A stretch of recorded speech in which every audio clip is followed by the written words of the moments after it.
আসসালামু আলাইকুম। আমন্ত্রণ জানাচ্ছি 52 ওয়ার্ল্ডে। শুরুতেই জানিয়ে দিচ্ছি সংবাদ শিরোনাম। ট্রাম্প নয়, নিজের সন্তান স্ত্রীকে বাঁচাতে গিয়ে নিহত হন ট্রাম্পের সেই সমর্থক। যেভাবে পরিবারকে বাঁচাতে গুলির সামনে নিজের বুক পেতে দিয়েছেন এই সুপার হিরো। রাশিয়ার জয়রথ চলছেই, ইউক্রেনের আরও এলাকা দখল। যুক্তরাষ্ট্রের নতুন সিদ্ধান্তে ক্ষেপেছে পুতিন। জার্মানিতে হামলা চালানোর হুমকি। নেতানিয়াহুর সমালোচনার জবাব দিলেন ইসরায়েলি সেনাপ্রধান। ভারতে মুসলিম মনে করে 3 জন হিন্দুর উপর হত্যার উদ্দেশ্যে হামলা চালালো হিন্দুত্ববাদীরা, ভিডিও ভাইরাল। এবারে বিস্তারিত। শনিবার আমেরিকার প্রাক্তন প্রেসিডেন্ট ডোনাল্ড ট্রাম্প নির্বাচনী সভায় উপস্থিত ছিলেন, আর সেই সভায় থাকাটাই কাল হলো। ট্রাম্পকে লক্ষ্য করে ধেয়ে আসা আততায়ীর এলোপাথারি গুলিতে নিহত হলেন দর্শকের আসনে থাকা কোরি কম্পারেটর। পেনসিলভানিয়ারই বাসিন্দা ছিলেন কোরি, বয়স 50 বছর, পেশায় দমকল কর্মী, ছিলেন 2 সন্তানের পিতাও। তার এই আকস্মিক মৃত্যুতে ভেঙে পড়েছে গোটা পরিবার। পরিবারের তরফে জানানো হয়েছে, স্ত্রী ও সন্তানদের গুলির কবল থেকে বাঁচতে গিয়েই প্রাণ দেন কোরি। কোরির মেয়ে অ্যালিসন সমাজ মাধ্যমে লিখেছেন, আমার বাবা ছিলেন একজন বাস্তবে সুপারহিরোর মতোই মারা গেছেন, অথচ আমাদের গায়ে এতটুকু আজ পর্যন্ত লাগতে দেননি। হাসি খুশি এই প্রৌঢ় খুব মিশুকও ছিলেন, সহজেই ভাব জমিয়ে নিতে পারতেন অচেনা মানুষের সঙ্গে, সবসময় সকলকে সাহায্য করার জন্য প্রস্তুত থাকতেন। সমাজ মাধ্যমে হামলার সময়ের ঘটনার বিবরণ দিয়েছেন অ্যালিসন। লিখেছেন, তিনিও সেদিন মা বাবার সঙ্গে উপস্থিত ছিলেন ট্রাম্পের সভায়। আচমকা আততায়ের গুলি ধেয়ে আসে তাদের দিকে। স্ত্রী ও মেয়েকে বাঁচাতে তাদের ধাক্কা মেরে সরিয়ে মাটিতে ফেলে দেন কোরি। গুলি যাতে তার পরিবারের কারো গায়ে না লাগে, সেজন্য তাদের উপর উপুড় হয়ে শুয়ে পড়েন তিনি। গুলি লেগে ঘটনাস্থলেই মৃত্যু হয় তার। ঘটনায় দুঃখ প্রকাশ করেছেন পেনসিলভেনিয়া স্টেট গভর্নর জর্জ শেপিরো। কোরির পরিবারের সঙ্গেও দেখা করেছেন তিনি। শেপিরো ঘটনার তীব্র নিন্দা করে বলেছেন, এই ঘটনা শুধু কমনওয়েলথের জন্যই নয়, দেশের জন্য ভয়াবহ। কোরি সত্যিই একজন হিরো ছিলেন, যিনি পরিবারকে বাঁচাতে গিয়ে প্রাণ দিয়েছেন। তাকে সম্মান জ্ঞাপনের উদ্দেশ্যে জাতীয় পতাকা অর্ধনমিত রাখা হবে। এবারে ভারত প্রসঙ্গ।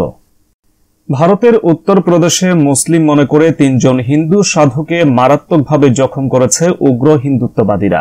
গতকাল উত্তরপ্রদেশের প্রহাতনগরের কাছাকাছি অবস্থিত লিসারি গেট পুলিশ স্টেশনের সামনে এই ঘটনা ঘটে। স্থানীয় সূত্রে জানা যায়, এই ঘটনায় অভিযুক্ত 3 জনের নাম গৌরব কুমার, গোপীনাথ ও সুনীল কুমার। তাদেরকে প্রথমত মুসলিম এবং শিশু অপহরণকারী দলের সদস্য হিসেবে চিহ্নিত করে উগ্র হিন্দুত্ববাদীরা। এরপর তাদেরকে এলোপাথারি লাঠি দিয়ে পিটিয়ে মারাত্মকভাবে আহত করা হয়। পেটানোর এক পর্যায়ে 3 জন সাধু নিজেদের হিন্দু দাবি করে। এ সময় তাদের পরিচয় নিশ্চিত করতে হনুমান চল্লিশা ও অন্যান্য হিন্দু মন্ত্র পাঠ করতে বাধ্য করে উগ্র হিন্দুত্ববাদীরা। জখমের এই ঘটনার ভিডিও রেকর্ড করে তা সামাজিক যোগাযোগ মাধ্যমে ছড়িয়ে দেয় একজন আক্রমণকারী। ভিডিওতে দেখা যায়, মারাত্মক প্রহারের ফলে সাধুরা অত্যন্ত কষ্ট ভোগ করছে। এই ঘটনার পর মেরঠ পুলিশ উক্ত 3 জনকে থানায় নিয়ে যায় ও জিজ্ঞাসাবাদ করে। পুলিশের বক্তব্য অনুযায়ী তারা 3 জনই হিন্দু ধর্মের অনুসারী ও হরিয়ানা প্রদেশের বাসিন্দা। উল্লেখ্য, এই ঘটনা প্রমাণ করে যে ভারতের ধর্মীয় পরিচয়ের ভিত্তিতে বিচার বহির্ভূত হত্যাকাণ্ড বৃদ্ধি পাচ্ছে, যার অন্যতম লক্ষ্য সংখ্যালঘু মুসলিম সম্প্রদায়। এবারে ইসরায়েল ফিলিস্তিন যুদ্ধ প্রসঙ্গ। দখলদার ইসরায়েলের বিমান হামলায় প্রাণ হারিয়েছেন হামাসের প্রভাবশালী কমান্ডার রাফি সালামা। তিনি হামাসের খান ইউনিস ব্যাটালিয়নের কমান্ডার ছিলেন। ইসরায়েলের সংবাদ মাধ্যম টাইমস অব ইসরায়েলের এক প্রতিবেদনে এ তথ্য জানানো হয়। 13 জুলাই শনিবার গাজা সিটির আল মাওয়াসিতে ভয়াবহ বিমান হামলা চালায় ইসরায়েল। পরবর্তীতে তারা জানায়, হামাসের সামরিক শাখার প্রধান মোহাম্মদ দেইফ এবং রাফি সালামাকে লক্ষ্য করে এই হামলা চালানো হয়েছে।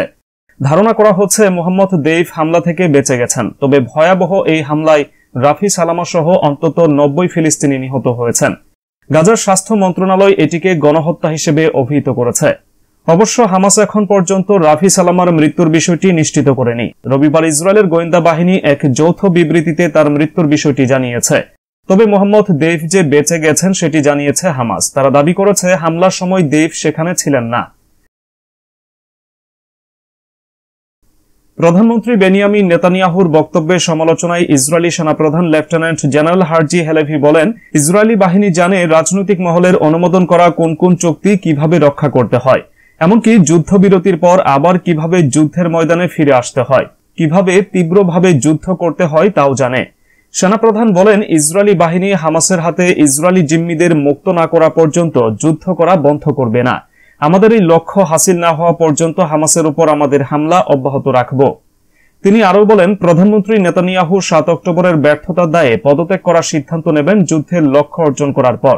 আমি প্রায় 40 বছর ধরে ইসরায়েলি সামরিক বাহিনীতে কাজ করছি। আমি এক মুহূর্তও চেয়ার আঁকড়ে ধরে থাকতে চাই না। আমি বর্তমানে আমার দায়িত্ব নিয়ে ব্যস্ত। সামরিক বাহিনী নিয়ে প্রধানমন্ত্রীর সমালোচনার জবাব দিয়ে দেশটির সেনাপ্রধান আরও বলেন, পণবন্দি মুক্তি চুক্তিতে হামাস যেন স্বাক্ষর করে, সেজন্য ইসরায়েল বাহিনী সর্বাত্মক চাপ সৃষ্টি করছেন। যুদ্ধবিরতির বিনিময়ে ইসরায়েলের জিম্মিদের মুক্তি, গাজা থেকে সম্ভাব্য ইসরায়েলি বাহিনী প্রত্যাহার, ফিলিস্তিনি নিরাপত্তা বন্দীদের মুক্তি দেবে এমন একটি চুক্তি করতে নৈতিক বাধ্যবাধকতা রয়েছে। ইসরায়েলি বাহিনীর এর প্রভাব সামাল দিতে সক্ষমতা রয়েছে। এ ধরনের একটি চুক্তি করার সবচেয়ে ভালো পরিবেশ সৃষ্টির জন্য প্রয়োজনীয় চাপ সৃষ্টি করছে ইসরায়েলি বাহিনী।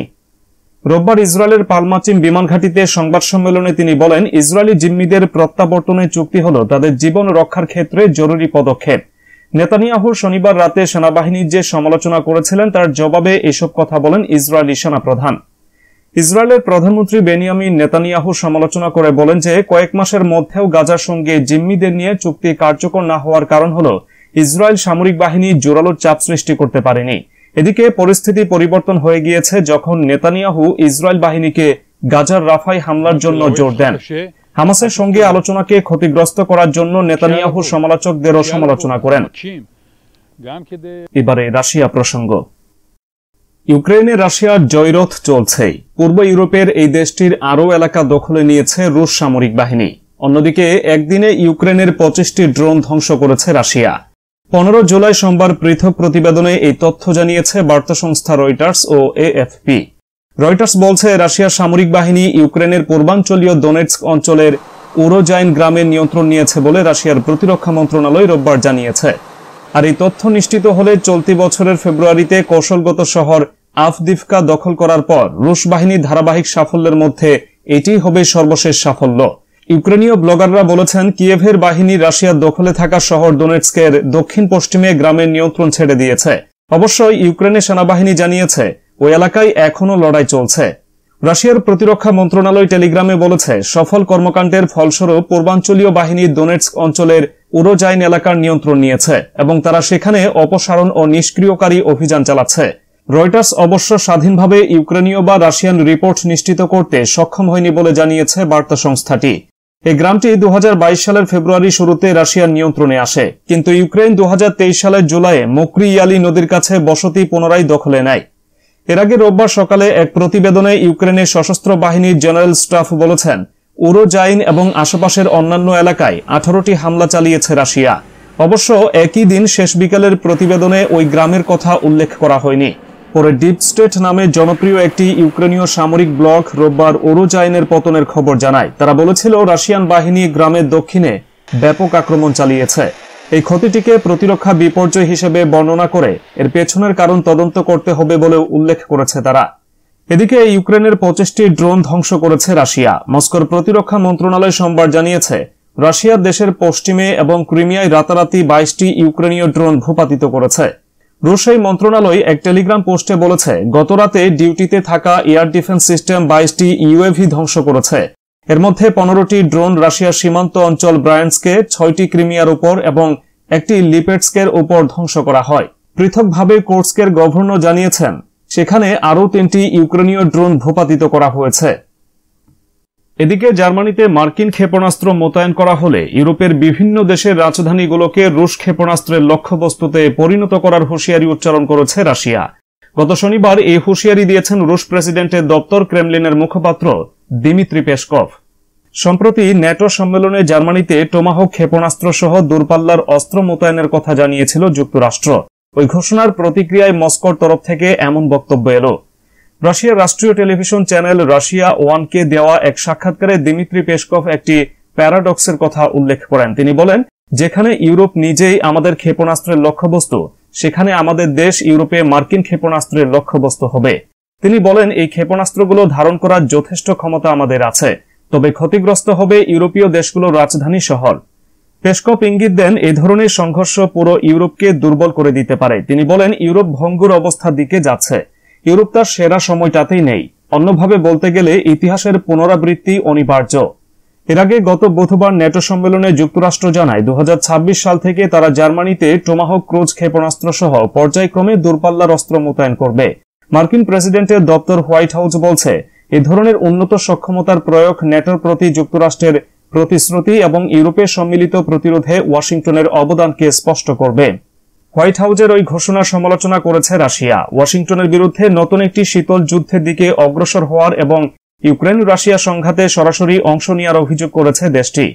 গত শুক্রবার রুশ প্রতিরক্ষা মন্ত্রণালয় জানিয়েছে, রাশিয়ার প্রতিরক্ষা মন্ত্রী আন্দ্রেই বেলোসভ মার্কিন প্রতিরক্ষা মন্ত্রী লয়েড অস্টিনের সঙ্গে ফোনে কথা বলেছেন। এ সময় উত্তেজনার সম্ভাব্য বৃদ্ধির ঝুঁকি কমানোর বিষয়ে আলোচনা করেছেন তারা।